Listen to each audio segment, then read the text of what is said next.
Hey guys, Nick from KN Tech here. So today I'm going to be doing some work on my computer and I'm going to be actually replacing the fans. So the fans I'm going to be replacing them with are going to be some Corsair fans. And I'm going to put these in because I'm going to be using the Corsair IQ software, which I already use for my keyboard and mouse and my headset.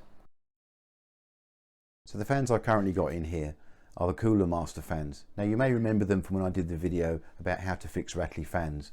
I'm going to put a link for that one right up there. So the reason I'm replacing these fans is because the color on them, when I set the color to white in the software for the fans, it doesn't actually show as white. It looks pretty white to me on the eye, but when you record it and when you put it on a screen, as you can see, it's more of a purpley color, and I'm really going for a red and white themed build. So I'm going to be putting these new fans in along with a few white LED strips, and I'm hopefully going to try and brighten up the inside of my case a little bit. So come along guys for the ride and we'll see how it goes. So the first thing I'm going to do is I'm going to take off all these fans, and that includes the ones on the radiator at the top and the ones at the back. So I'm going to take out the fans. I'm just going to do the one here, and then after that I'm going to go ahead and do the other ones, and I'll come back to you as soon as all the fans are out.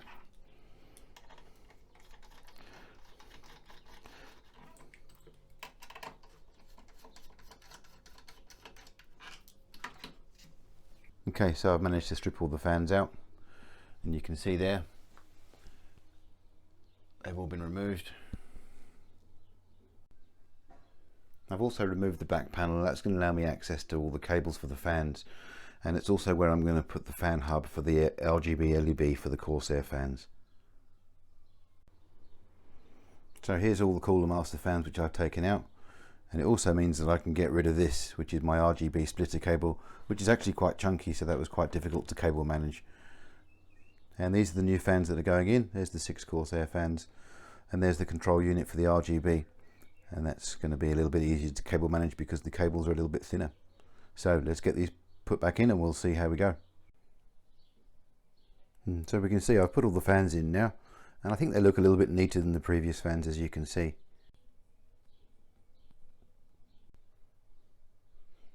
So now we come round to the back of the case. This is where the fun starts. This is where I need to start cable managing this.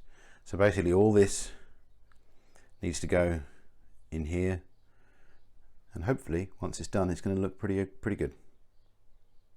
So you can see I've mounted the speed controller for the fans, and I've mounted the RGB controller along with the Lighting Node Pro. What I've done is I've managed the cables up along here. It looks a bit messy at the moment, but once I put this side panel back on it should look a whole lot tidier.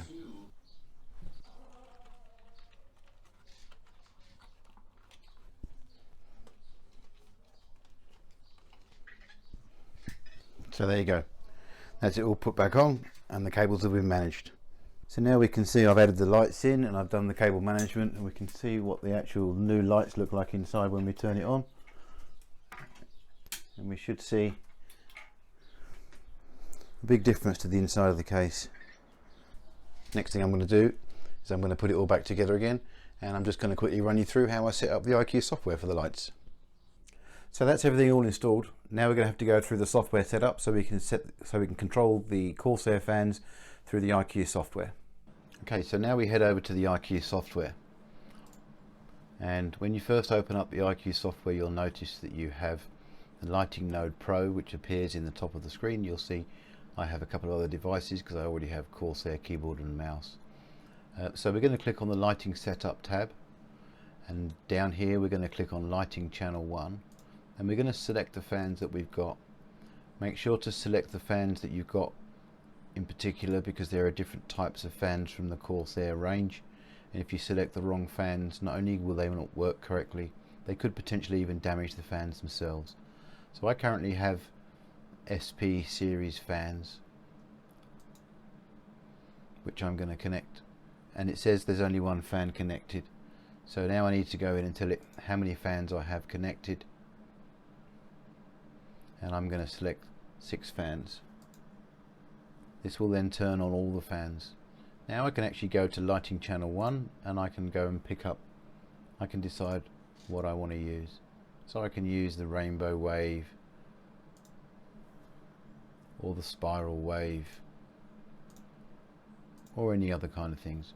So I personally just like a static color, so I'm going to pick a static color, choose the color I want for the theme of my build, and that's it, and then we're done.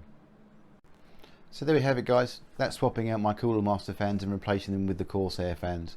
So like I said, the reasons for doing this were twofold. One is because these are static pressure fans, which is going to be better for my radiators, and two, the whites are a lot more white in terms of realistic white when you see them, because that's going to go with the theme I've got in my case. So thanks for watching. I hope you enjoyed it, and I hope it gives you a bit of an insight as to how I go about these things. Please leave some comments in the question down below. Let me know what kind of fans you're using and how you're controlling them, and if you're happy with them. Don't forget to hit the like button if you liked the video, hit the dislike button if you didn't like it, sound off in the comments below, hit the subscribe button and hit the bell notification so you can be notified of when new videos come up. Thanks for watching, guys, and I'll see you on the next one.